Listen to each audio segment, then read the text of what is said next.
Gilgamesh, congratulations on your victory. I saw your battle, and you fought quite valiantly. Thank you kindly, but I must be going now. Leaving so soon? Won't you stay with me a while? You know, I am the goddess of love, and I would make the perfect companion. What do you say? Not for all the honey in the hive, lady. I would rather play dice with a handful of scorpions than spend one night with you. I have Enkidu, and he is all I will ever need. Fool! You may think that now, but Enkidu is mortal and will one day surely die. I, however, I am a god, and I will always be around to watch over you. It is true you are a god. That means you have all your heart's desires. You will lose interest in me just as you have lost interest in all your other lovers. I refuse to be your plaything.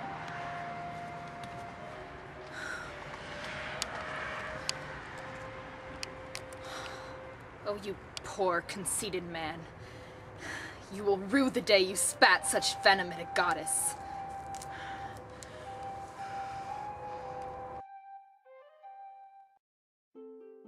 Mother! Father! I demand you allow me to rid the world of that vermin Gilgamesh, and his friend, too. Calm down, daughter. You haven't explained your rage with the man yet. Yes, please, come sit down with us. No. That foul, deformed creature, that hideous toad, that loathsome... Silence! Daughter, you first must explain to us why you are upset. Otherwise, we can do nothing to help you. Oh, Father, that man has refused me. Me, the goddess of love. He says that I have everything my heart desires and that I will soon lose interest in him, but that's not true. I now have a flaming interest in him. To see him destroyed. My child, the man is correct. You do have everything your heart desires. And besides, you can always find another mortal man. That's not what I want.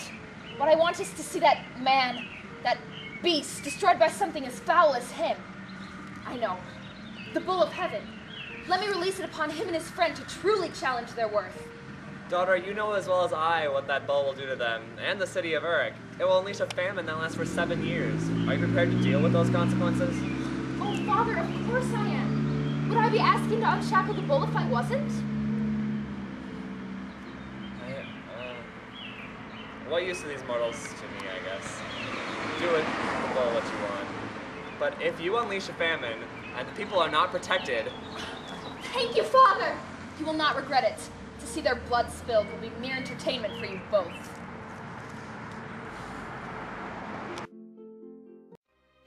You loathsome man! Now you shall see why you do not mess with the gods.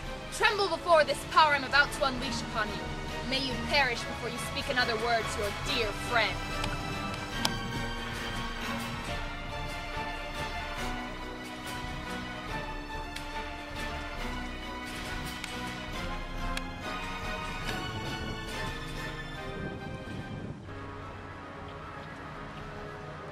It isn't possible! You, venomous creature, you shall pay for what you have done. He belongs to the gods. You shall pay severely for your crimes. My crimes? You unleashed this on me and my city. Fool, you shall regret ever challenging me or my power.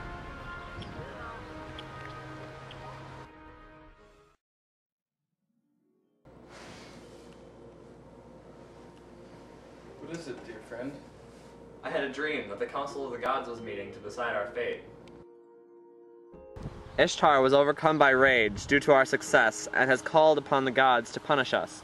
And Enlil, the master of the beast Humbaba whom we killed, is there protesting that one of us should die.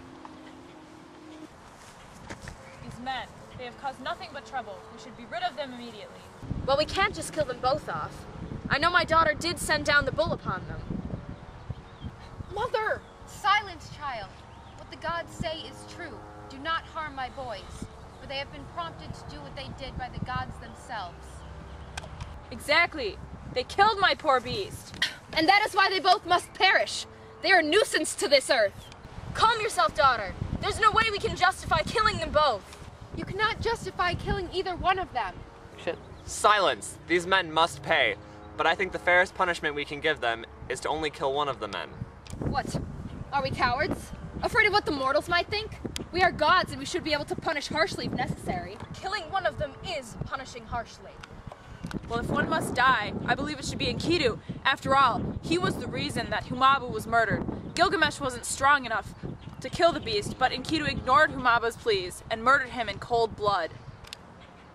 It's decided then.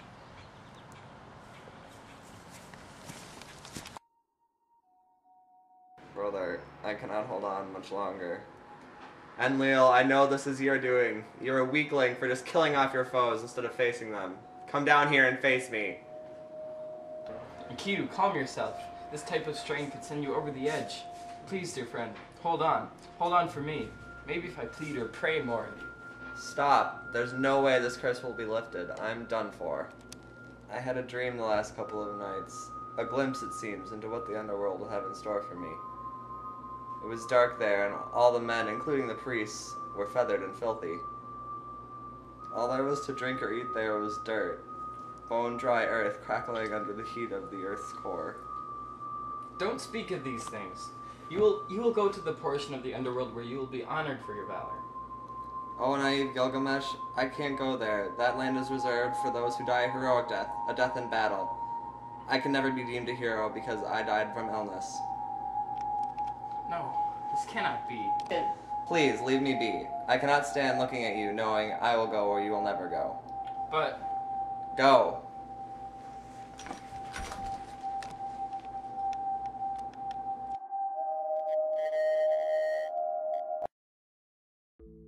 I cannot carry on any longer. Sire, all will carry on. You'll see. No! You don't know what he said to me before he died. What he spoke about. He described the underworld. It is a wretched place, foul and miserable. And now he's stuck there, where I can never reach him. But sire, there's nothing you can do about that. It's not your fault. Do you remember the tale of the Great Flood? Of course, the flood that wiped out all humans. That is, except for one. Utnapishtim. He's still alive, granted immortality by the gods themselves. That is true, but what is this about? I must go and find him. I refuse to pass on to the dark trenches of the underworld. He lives leagues upon leagues away. You'll never reach him. That's what you believe. But I will go no matter what.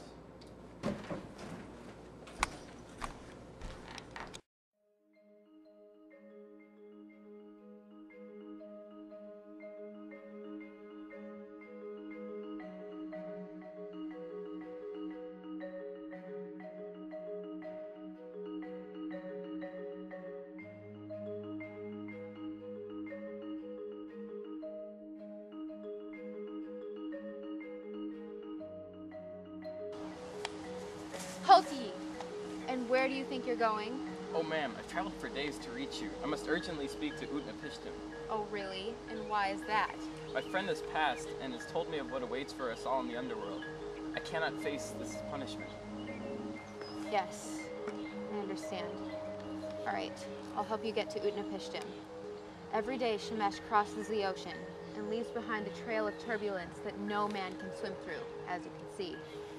Only Urshanabi, Utnapishtim's boatman, knows how to navigate these waters. Go find him in the forest. Plead your cause. Oh, thank you, ma'am. I will always be in your debt. Yes, you're welcome. Now go! Hello, I have work Yes, from... I know. Siduri sent you, didn't she? Well, what is it you want from me? I need to meet with Utnapishtim. Stop. I need no explanation. If Siduri sent you, then you are welcome to see Utnapishtim. But you must do me a favor first. Anything. You must gather 120 poles, all 90 feet long. Once you have gathered them, then we shall go.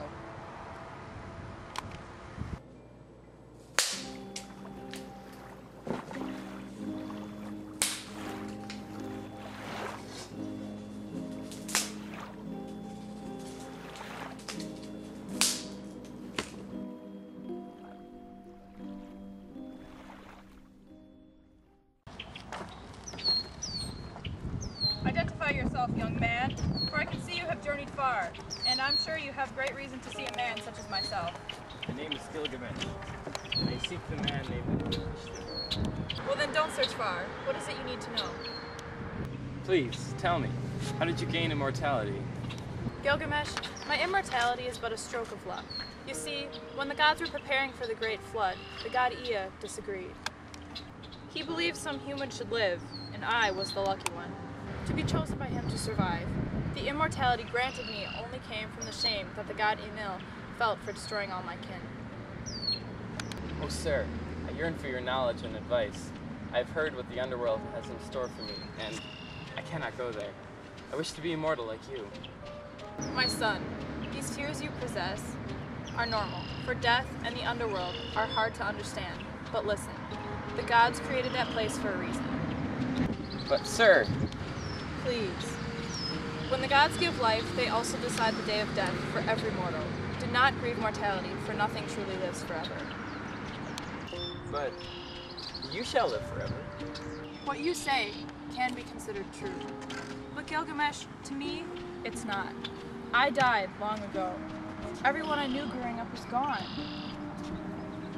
There's only me. Sure, people I know exist, but it's not like people such as yourself that come out of the blue all the time. I am almost dead to the world. The only difference between you and I is this land. The above is my underworld. Oh, sir, I'm sorry. I never thought of it like that. It is fine, my boy, but please, just understand that death is our destiny, and we never know when it's coming. We all must die, for it is better that way. Your destiny lies in the underworld. Embrace it, and you will be a great man, Gilgamesh.